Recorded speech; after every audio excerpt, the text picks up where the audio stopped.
No, not yet, Leo.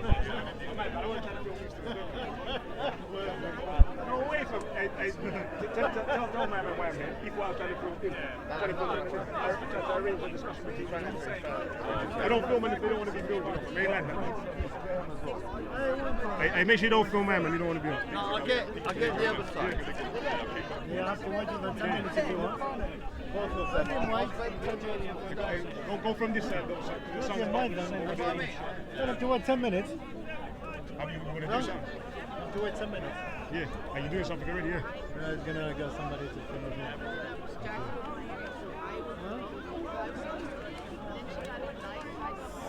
When they come from here. Hey, we're going to get someone to film as well. Ralph. Yo, Mohammed. Yes. So let's get started. What's your thesis that you wanted to present? I heard that you have a thesis that you've. I was telling them about your race realism. Race realism. But obviously you told me that you wanted to talk about something else as well. I don't know. It's up to you. Oh, yeah, I don't know. Leon told me to have a chat. I don't know if there's any detail on race realism. I really want to. It should be something more interesting. Well, I don't mind. Either would be fine. I mean, I thought that was your thing that you wanted. So I talk about many things. But you talk about this stuff. You can talk about what do you think about the returning girl? To back to Greece. Come back to Greece. I haven't been keeping up with the news good enough to know what's going on with that. So I need to read the papers to know exactly what's being referred to. And then after I've read the papers, I have to disregard all that. Should go to that. I just the newspaper. Yeah. But with you, I wanted to talk about the race realism thing. I thought it was interesting. So you want me to describe racism? You know what racism is? Please go ahead. It's an ethno-nationalist kind of belief view. Oh no, that's separate. So race realism is different. So race realism is a part of biological realism. It's a part of scientific realism. Let's start with phenotypic scientific race realism. Biological realism. And then I have two pillars: race realism and gender realism. And from that I get biological individualism, one chimp, I'm a chimp, you're a chimp. And then from that I get groups in society, which is biological group. So only after genetics 1955, in the last 20 years, is the beginning of the period, we start seeing patterns show up as we expect. So we have genetic basis that causes the race. So race realism is one of the pillars to gender realism and biological realism. So hey, look at this data set against that, I can see patterns. What you do with these things, as policies and positions, is phase two. Once you get over the fact that race is there. But that phase two. That makes sense. No, I wouldn't disagree with the fact that we have genetic material that predisposes us to certain behaviour. That's right, 100%. Your body, your skin, your bones, your genes, your 20,000 genes, your hair, your colour, your shape, your behaviour, your aggression, all of it genetic. And when you start, there's nothing else. But the egg and chicken and egg scenario would be what came first. Evolution. No.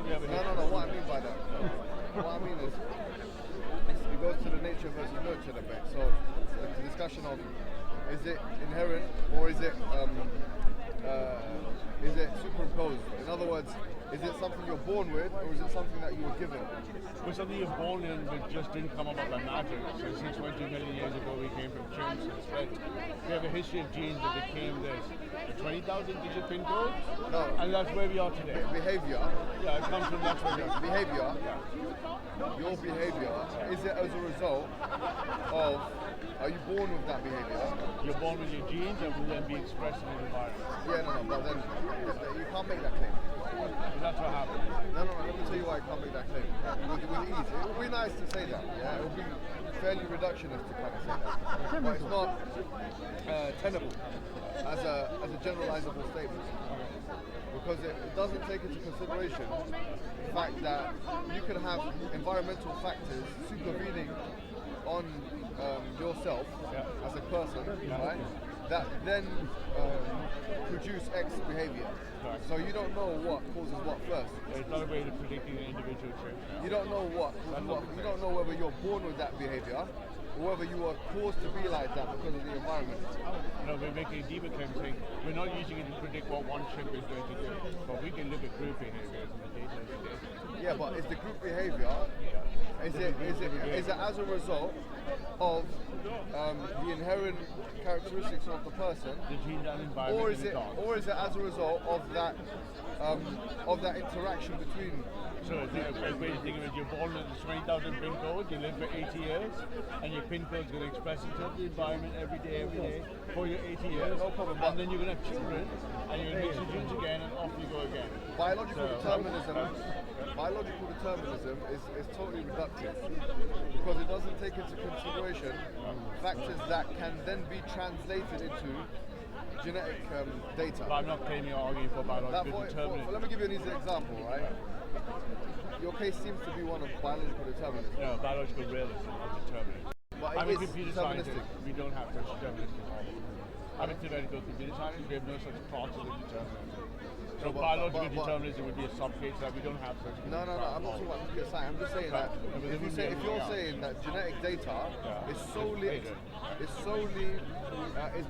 sole reason that can explain human behavior. I don't think the sole reason. Okay, so what? So it's the gene environment. So imagine a seesaw. Yes. So some percent of the behavior, trait, or bone structure, some part of your body, some part of your behavior would be a genetic environment balancing a seesaw. Or 20,000 genes, 20,000 seesaws in the environment. So it's what is happening. that calibration of seesaw, your word, seesaw calibration, is not something we can understand. Oh, we are racing ahead. No. We can't understand what's causing the permutations, the changing. Because once again, it's a chicken before the egg scenario. How do we know if this behavior was quote unquote socially constructed or whether it was biologically determined? Okay, the answer to that's very easy. So we know how to conduct perfect gene experiments. We do by identical twins. And now that we have gene studies for 50 years with identical twins, and now with data, we start measuring what people are doing.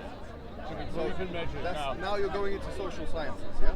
Pure genetic data correlation. So if you imagine the human genome was sequenced in 2002, it was complete. Since then we've sequenced all 20,000 genes to find the non-coding ones. And for the genes, we looked at the number of sequences we ran. That year started 400, last year was 1.6 million. Sequences being run, that data is being fed to the measure. So us chimps, all 7 billion of us, are going to be wired up.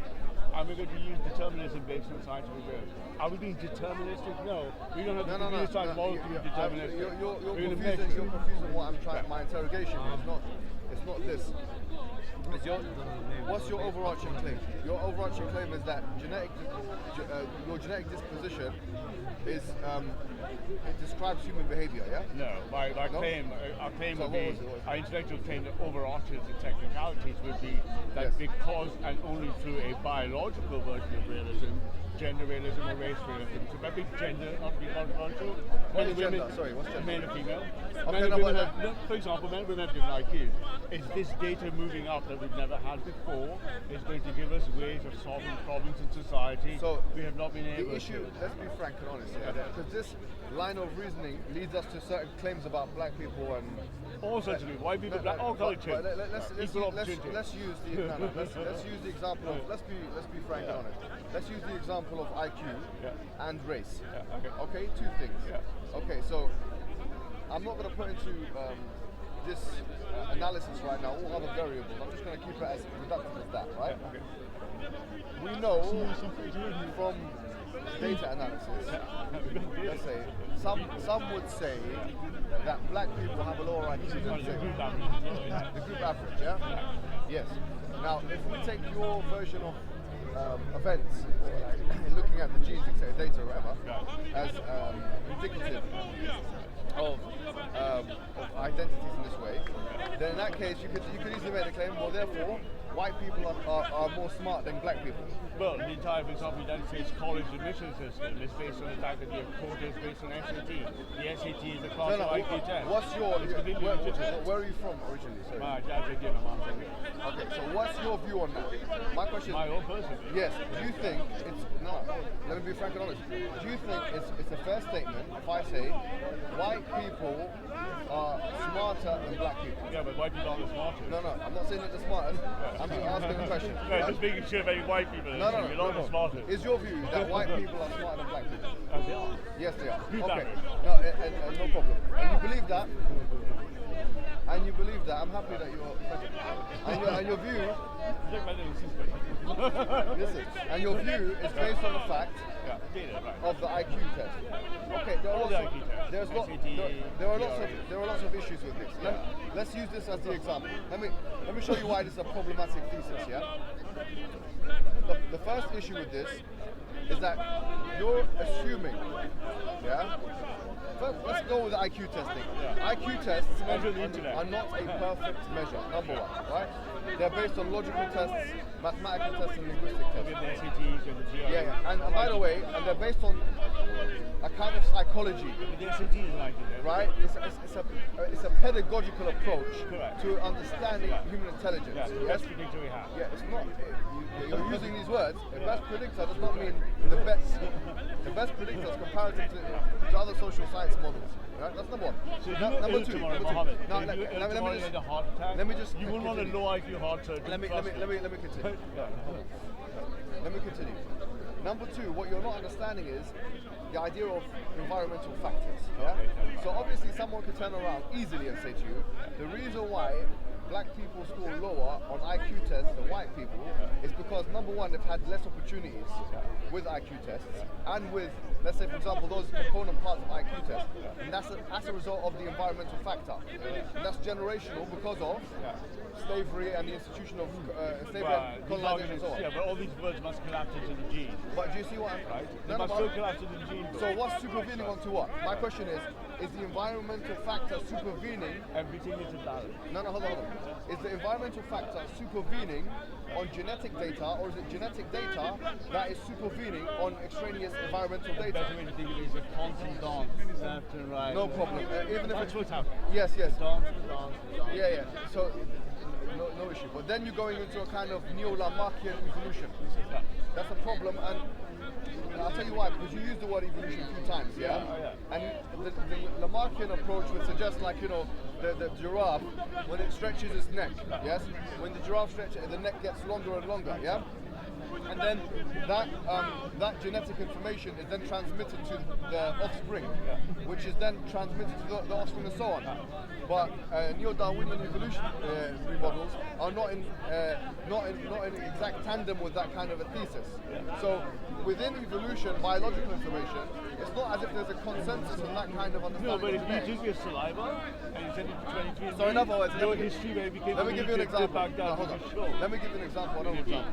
White people, if every white person, went and lived in, let's say the desert for one generation, and then they developed a tan, so they became like my color. Yes. Take a lot longer than that. Maybe let's say every day they're on the sunbed, something like that. Oh, no problem. If they have children, would they be tanned? A lot longer.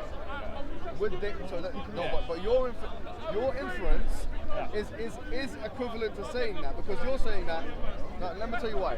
Right? The institution of slavery, I'm sorry to say, was 400 or 500 year institution. Yeah. When we're talking about, I'm not longer than that, but I'm talking about.